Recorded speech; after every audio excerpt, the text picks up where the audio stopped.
Good evening बच्चों, कैसे हो? मुझे पूरा विश्वास है कि आप ठीक होंगे। ऑनलाइन और ऑफलाइन के माध्यम से आप संस्कार एकेडमी से जुड़े हुए हो और मुझे पूरा विश्वास है कि आप पढ़ाई भी अच्छे कर रहे होंगे, अपने लक्ष्य की ओर बढ़ रहे होंगे। बच्चों, लक्ष्य कोई बड़ा नहीं होता, बस लक्ष्य पाया उसी ने है जो डरा नहीं है। तो लक्ष्यों से हमें डरना नहीं है, हमें सुदृढ़ता के साथ, हिम्मत के साथ, हौसलों के साथ आगे बढ़ना है। इसी श्रृंखला में ऑनलाइन क्लासेज में हमारी कल बात चल रही थी उपसर्ग की। कल हमने संस्कृत के उपसर्ग देखे थे।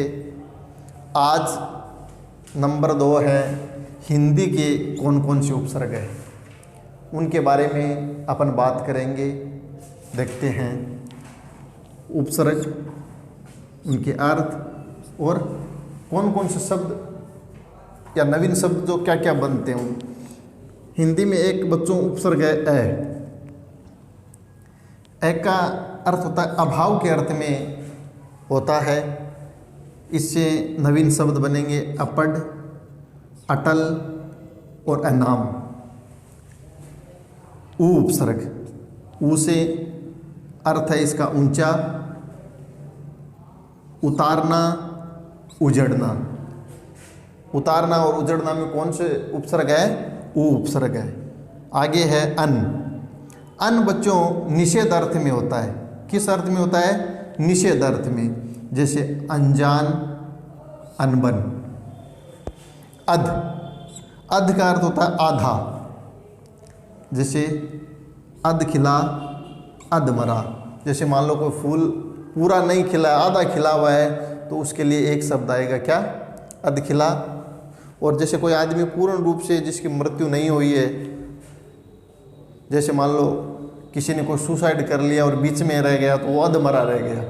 जैसे मान लो किसी ने ट्रेन के आगे सुसाइड कर लिया, पूरी मृत्यु नहीं हुई और वो अधमरा रह गया, तो उसके लिए एक शब्द आएगा अधमरा। स का अर्थ होता है अच्छाई, सपूत और सकर्म। उसी है प्रकार है क और कु उपसर्ग। इन दोनों का अर्थ होता है बुराई या नीचता के अर्थ में। तो कपूत और कुमार्ग ऐसे शब्द बनेंगे। अब आगे है 7 नंबर औ। औ का अर्थ क्या होता है बच्चों? हीन और निषेध अर्थ में होता है, जैसे अवगुण, अवघट। भर, भर का अर्थ होता है पूरा या ठीक।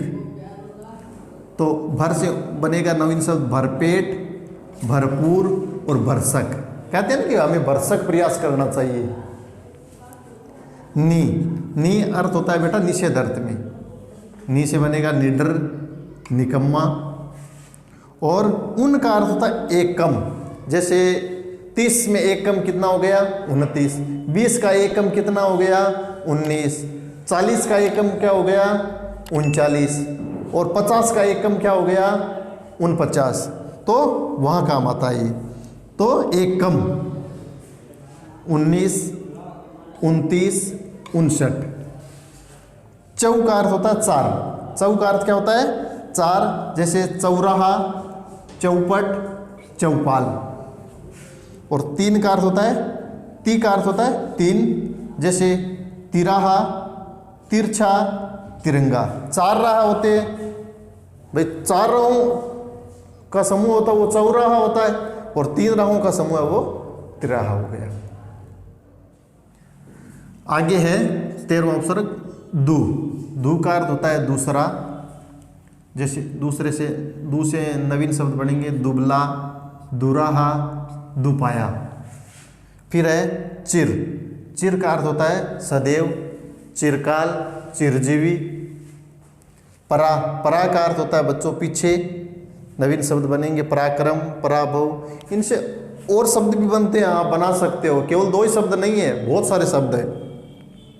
जैसे पच, पच का अर्थ 5, पंचमेला, पंचराहा।